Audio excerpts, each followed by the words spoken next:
Hi friends, మీరందరూ ఎలా ఉన్నారు? మీరందరైతే చాలా బాగున్నారు అనుకుంటున్నాను. నేను కూడా చాలా బాగున్నాను.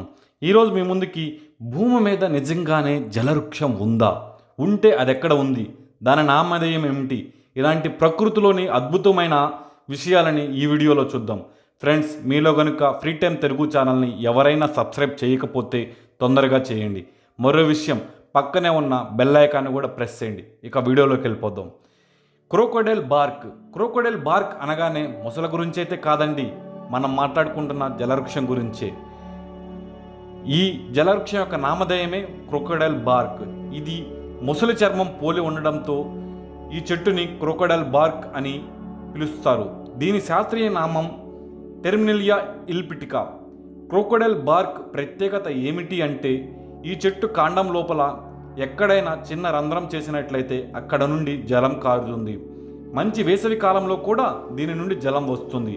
అటవీ ప్రాంతంలో గిరిజనులు వేసవి కాలంలో నీరు ఎక్కడ దొరకని సమయంలో ఈ చెట్టు నీరు త్రాగి దాహం తీర్చుకుంటారని వారు చెప్తున్నారు.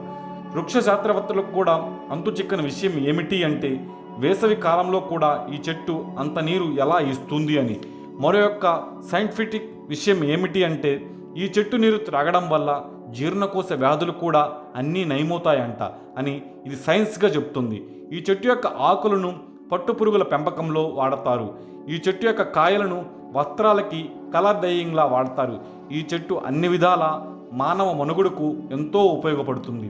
ఈ చెట్టు ఎక్కువగా Tamil Nadu, Karnataka, Nepal, Burma, Cambodia, Vietnam అనే ప్రదేశాలలో పెరుగుతుంది.